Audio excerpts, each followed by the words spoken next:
Sa ating pong balitang sports, umpisa pa lamang ng linggo, ngunit nagpakitang gilas na agad ang mga Pilipinong atleta sa iba't ibang larangang pampalakasan na kanilang nilahukan. Ang maaksyong balita sa larangan ng sports hatid ni Mia Layagi.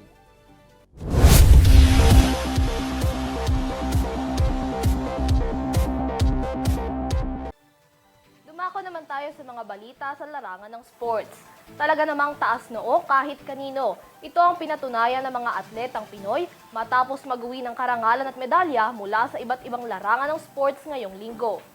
Sa larangan ng taekwondo, isang ginto, isang pilak at 5 tansong medalya ang matagumpay na naselyuhan ng Team Pilipinas mula sa 2024 Asian Taekwondo Pumse Championships. Sa ginanap na kompetisyon sa Danang, Vietnam, ginto para sa Pilipinas sa Freestyle Mixed Team O17 event ang nasungkit ni Darius Venerable, Justin Kobe Macario, Juvenil Faith Crisostomo, Zaika Angelica Santiago at Stella Nicole Yape. Pilak naman ang naipanalo ni Ernesto Guzman Jr. sa Recognized Individual U50 Male category.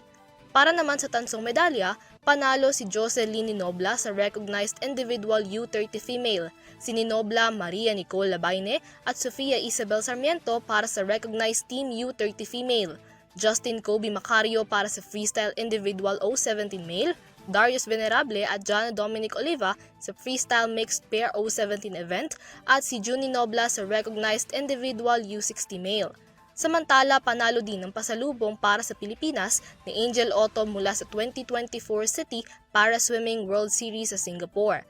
Sa oras na 44.72 seconds sa Women's 50-meter backstroke class S1 to S5, tagumpay na nasungkit ni Otom ang gintong medalya. Nakapanalo pa rin ng pilak si Otom mula naman sa Women's 50-meter butterfly class S2 S7 mula sa kaparehong kompetisyon.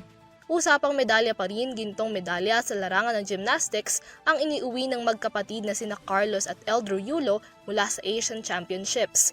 Hindi nagpaawat sa pagsungkit ng panalo si two-time world champion Carlos Yulo matapos makapag-uwi ng 4 na ginto sa Men's Artistic Gymnastics Asian Championships sa Uzbekistan. Nanguna si Carlos sa vault, parallel bars, floor exercise at individual all-around events sa senior division. Sa junior division naman, tagumpay na nakapag-uwi ng ginto ang nakababata nitong kapatid na si Eldro Yulo para naman sa vault event.